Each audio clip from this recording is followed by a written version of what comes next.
Have you ever pondered the thin line between law enforcement and law-breaking? It's a curious case of the jailer who mistook himself for a policeman. This is not a tale from a Hollywood script, but a real-life story that unravels in the most unusual and arguably disturbing manner. Picture this. A jailer, let's call him Jailer JJ, witnesses a car that doesn't stop at a stop sign. Despite not being a certified police officer, Jailer JJ takes it upon himself to enforce the law. He gives chase and executes a precision immobilization technique or a pit maneuver, causing the car to spin out of control. When the driver steps out of the car, Jailer JJ unleashes a volley of bullets in his direction. One can't help but question, why would a jailer assume the role of a police officer? And why would he resort to such extreme measures? But the story doesn't end there. It gets even murkier. Jailer JJ, instead of facing disciplinary actions or legal consequences, seems to find support within the real police force. Instead of being reprimanded, he's shielded, his actions seemingly covered up by those who are meant to uphold the law. And then there's Wrangler, a notorious figure on YouTube known for his fraudulent activities and a rap sheet that would make any law-abiding citizen cringe. 5 times convicted, 5 pending cases, and the looming shadow of a murder charge for the killing of a disabled veteran. In a rather unsettling alliance, Jailer JJ and Wrangler seem to have formed a partnership. A jailer associating with a known criminal raises several red flags. It begs the question, where in law enforcement is it acceptable to take money from a criminal? So we've journeyed through a perplexing narrative today, a jailer overstepping his boundaries, a police force seemingly protecting him, and a notorious criminal exploiting the platform of social media. It is a tale that underlines the importance of accountability and transparency in law enforcement. It highlights the need for those in positions of power to maintain the integrity of their roles, and for the justice system to hold individuals accountable for their actions, regardless of their position or affiliation.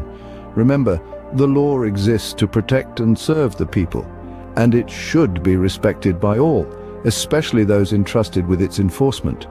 It's a sobering reminder that even in the pursuit of justice, lines must not be crossed, roles must not be mistaken, and the law must always be. Detention center, the jailer remains on the job, under investigation by the Meade County Sheriff's Office just feet away. The jailer telling us he did nothing wrong after a traffic stop turned into a shooting.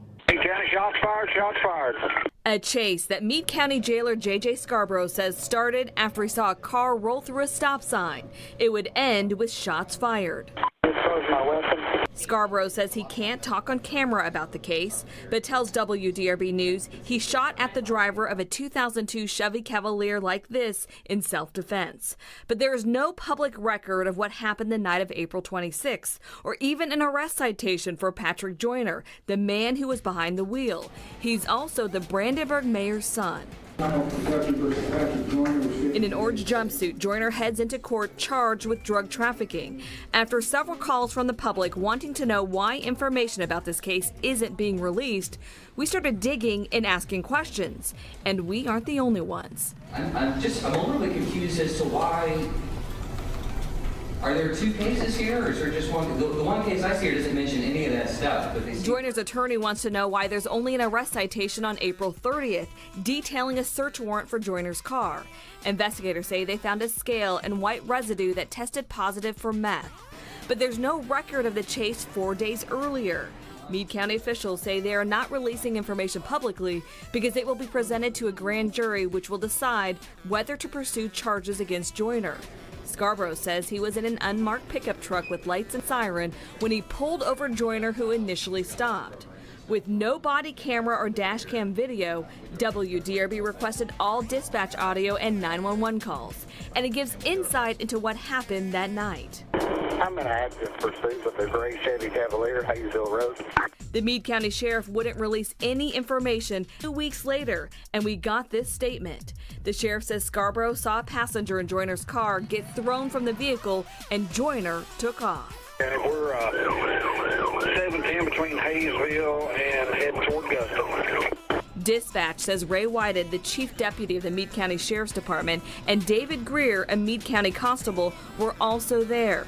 The jailer says Joyner's unidentified passenger started getting out of the car during the traffic stop, and Joyner then took off with his passenger hanging out of the car.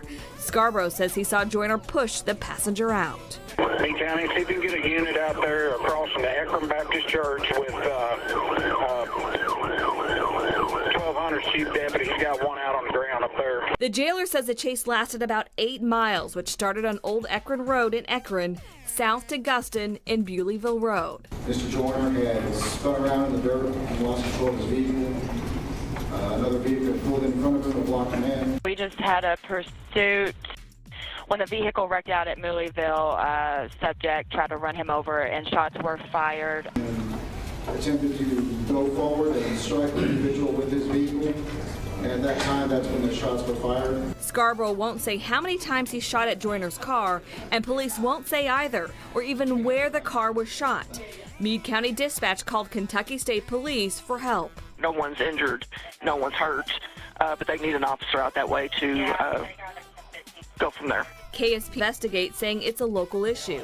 The jailer says he rarely pulls people over and had only planned to issue a warning for the rolled stop sign until the state law gives peace officers, including county jailers, the power to use lights and siren to pull over vehicles, carry a gun, and make arrests. WDRB asked to see the car or even a picture of it, but we're told it's part of the ongoing investigation. It was being stored in our hangar.